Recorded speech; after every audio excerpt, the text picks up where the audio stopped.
What's up, everyone?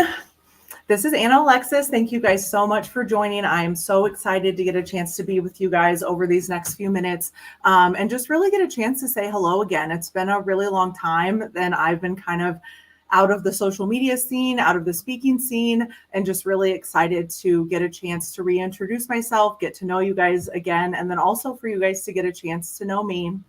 And so, a little life update. If you guys haven't seen my feed recently, I became a brand new mom to a little baby boy named Jordan. That has been such a crazy life shift. So, for all of you moms in general, like Godspeed to you. This is wild that we created a little human. Also a bonus mom to an amazing and incredible son named Camden, and then a dog mom, and then got married a couple years ago. But I wanted to just kind of take this time and every Tuesday at 5 p.m. to just take the time for us to get a chance to connect, because it's really been on my heart recently to just start getting out there and connecting, and especially in this season of motherhood with women, but also just in general of just overcoming. And I feel like, at least for myself, I don't know if anyone else can relate, but for me, the biggest thing that I've had to overcome as a woman is ultimately myself. And what does that look like? And how do I overcome myself and win the day and really get out of that mindset that women can find themselves in, or especially for myself, that I can find myself in, and whatever, it's fine. No, it's whatever, it's fine. Instead of prioritizing self-care, oh, whatever, it's fine. I have to make dinner. Oh, whatever, it's fine. I have this safe, stable job. Or, oh, I'd really love to do this. Oh, we can't. Okay, whatever, it's fine. And then just really trying to just reconnect and eliminate us from just zoning out. I don't know if any of you can relate, but definitely over the last decade, what I've been able to find myself doing is I get this flash of inspiration, almost like a glimmer of someone that I used to be, but also someone that I want to be, someone that I always wanted to be, somebody that I thought I would be. And it would fester in my mind. It would inspire me. It could kind of fill me with some shame and regret because I'm not pursuing that. And then I just zone back in to my job, to my everyday life, to kind of living this same week on repeat with the spike of excitement with vacations. And so what I wanted to do was just to get a chance to share with everyone just kind of what my season of healing has looked like over the last 10 years. And hopefully that I can help and provide value to anyone that is listening or maybe going through something similar, because I feel like we're either about to enter a season of healing, we're in the season of healing, or we're about to leave it and we're about to go do something great and new and wonderful and exciting.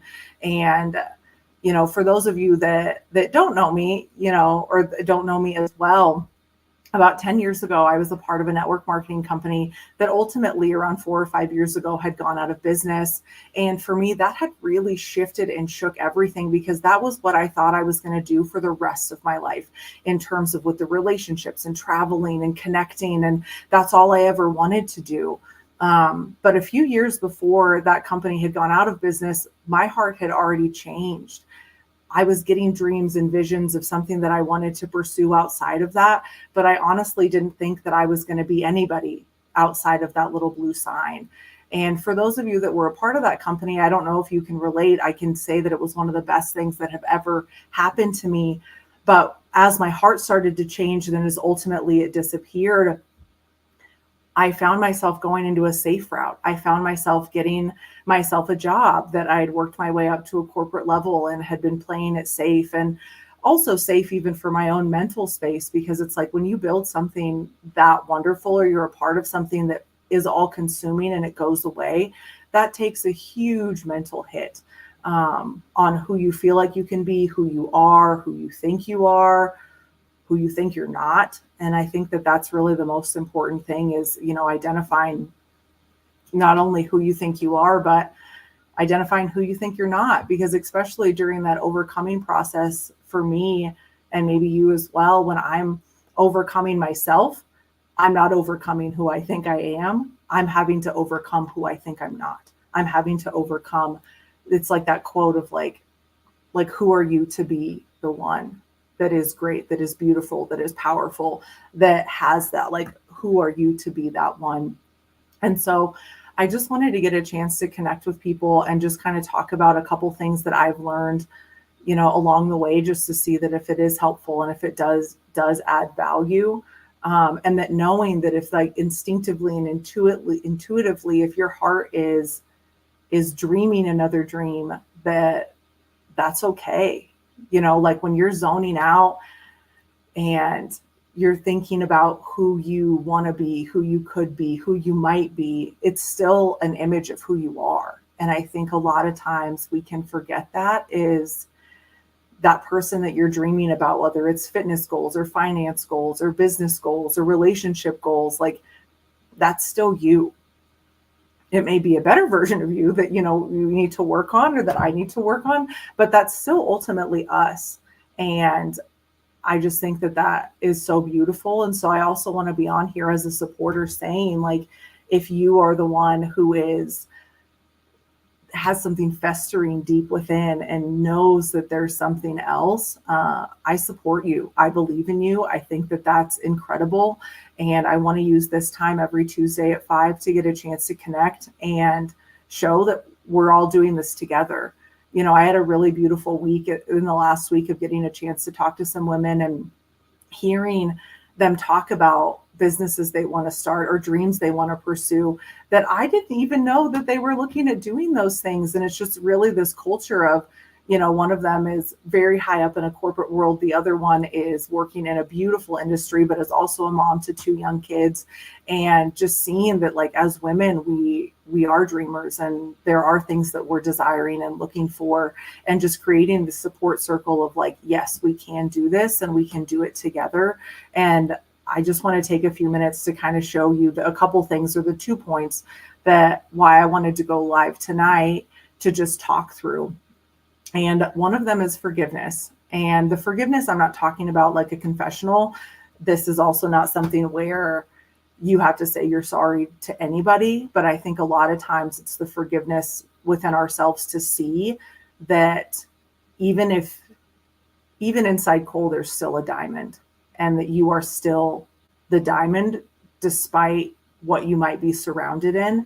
And that if everything looks like nothing is growing yet, like, know that roots grow underground and that's all right. And it's also forgiveness in knowing, like, I don't know how it is for you, but for me, if I look back at relationships I was in 10 years ago, or business decisions I was in 10 years ago, or moves I had made that I thought would work out and they didn't, it's very easy, at least for me, to hold shame or grief or regret.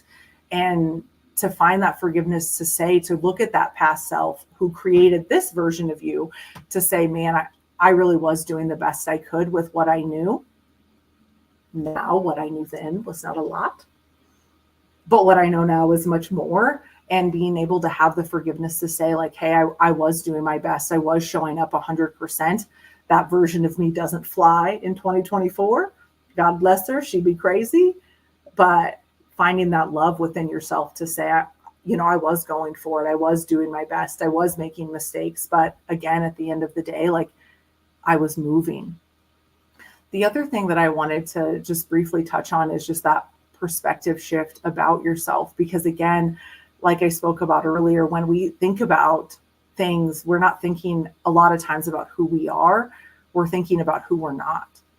Like, I don't have enough confidence. I don't have enough contacts. I don't have enough financial means. Like, I'm not pretty enough. I'm not skinny enough. And especially for women, we live in a world where what you see can be like how you're perceived on who you are, and just really remembering who you are and asking yourself. And that's what I kind of want to talk with you all about tonight, is it's like, if this podcast is bringing any value, or if there is anything, feel free to put in there, like, I can relate to that, but also intuitively, instinctively asking yourself, what is my next right move?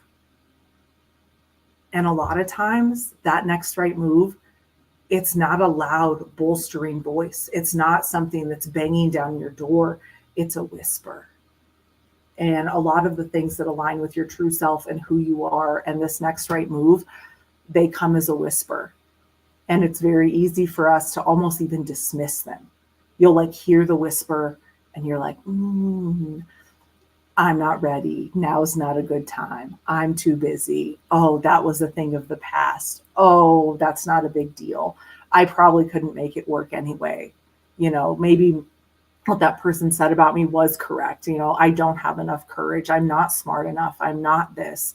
And I want you to just take a second and silence all of those things, because to be honest, if you're hearing them, that's amazing. That's a great sign that you're on your way to being able to do something really great, and be the great as in what you're aligned to do. But know that that next right move, a lot of times, you already know what it is. It's that faint whisper that maybe you haven't told your friends or your spouse or your mom, because you don't want them to make fun of you, or to try to justify why that is totally not a good idea, why you should stay in the exact same place that you are, and that you should just zone back into your everyday humdrum, monotonous life. And I just want to take the time to encourage you to honor that whisper. And whether that's you praying on this afterwards, whether that's you asking for a sign, do it. And I'd love to hear what that whisper is, and just encourage you and be able to know. And I just want to leave you with a small story, because I was going through maybe something similar that you are. Is what that whisper is. You don't need to get quiet. It's been whispering to you for years. And that's what was happening to me. Is I knew, and it was whispering to me over and over and over again. And I wouldn't give it the time of day. And recently I was like, okay, I'm going to just ask for a sign. I'm not a praying person. I'm more of a sign person. And so I had said, if it's red, let it be red, let it be yes. And if it's blue, then that means no. And I was out walking about my day, and a red vision came in front of me. And I was like, well, that is the red for yes. And we do this all the time. We get a sign, and then we go, can we get a sign of your sign? Can I get a sign of your sign to prove that that sign was a sign? And sure enough, a robin flew into my garage and pooped on my hand. And I was like, if I cannot get a more sign of your sign than that, so be it. So the next step of that is, once you have your whisper, when you get the sign, or you get the validation, or you get that peace in your heart, honor it.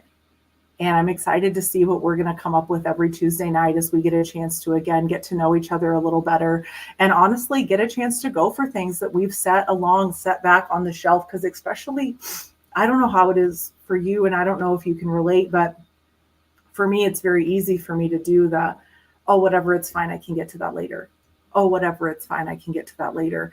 And just really inviting you to be a part of, I have value. That whisper means something. That whisper is the part of my truest self that is talking to me. And I can honor that. I can do that. I can move forward in that. And it can be scary. And what's really great is you and I are going to get a chance to do it together. If you do the scary whisper thing, I'm doing it too. So you're not alone, even if ours are different. And so I want to thank you for getting a chance to log on, for us to get a chance to connect during this time. I'm going to be here, like I said, every Tuesday at 5 p.m. Mountain Standard Time, 7 p.m. Eastern Standard Time. And I'm so excited to get a chance to connect with you and take this second half of 2024 and make it something really beautiful. So thank you so much, everyone, and have a great night.